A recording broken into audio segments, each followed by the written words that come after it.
Mimi ninapinga na nitapinga vikali. Na sio kupinga, waamboga sasa pinga sana kile halasita. Nitapinga na nipinge na nipinge.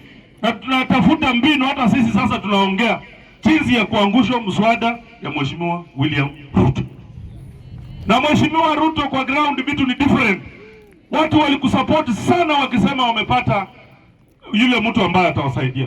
Lakini sasa wewe umegeuka, hauko sasa na watu. Saa hii kila mahali unaenda, unatembea na mwenda wazimu mwingine, kazi yake akisimama anasema shares. Anasema shares. Anasema shares. Na sisi wote tunalipa ushuru. Sasa unataka tulipe ushuru, alafu Gachagua anaamuka anatuambia shares, shares, shares. Shame on you, Rigathi Gachagua. Sisi tumechoka na wewe. Ikifika kwa ushuru finance bill, unataka kila Mkenya alipe. Alafu huyu jamaa anaanza kutembea anasema shares.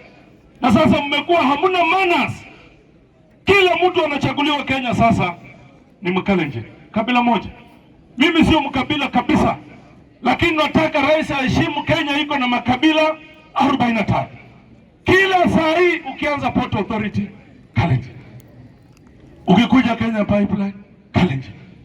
Ukikuja Kenya Power, Kalenjin. Ukikuja Geothermal, Kalenjin. NSSF, Kalenjin. Hata viwanda zote sasa zoe hapa wamelete Kalenjin. Ukienda Kenya Seed, Kalenjin. Masinde Muliro, Kalenjin. Mheshimiwa Rais, heshimu na ujiheshimu. Ujue Kenya ni taifa ya makabila 43, tunataka usawa. Ukiweka Mkalenjin, weka Kikuyu. Ukiweka Mkikuyu, weka Mkamba.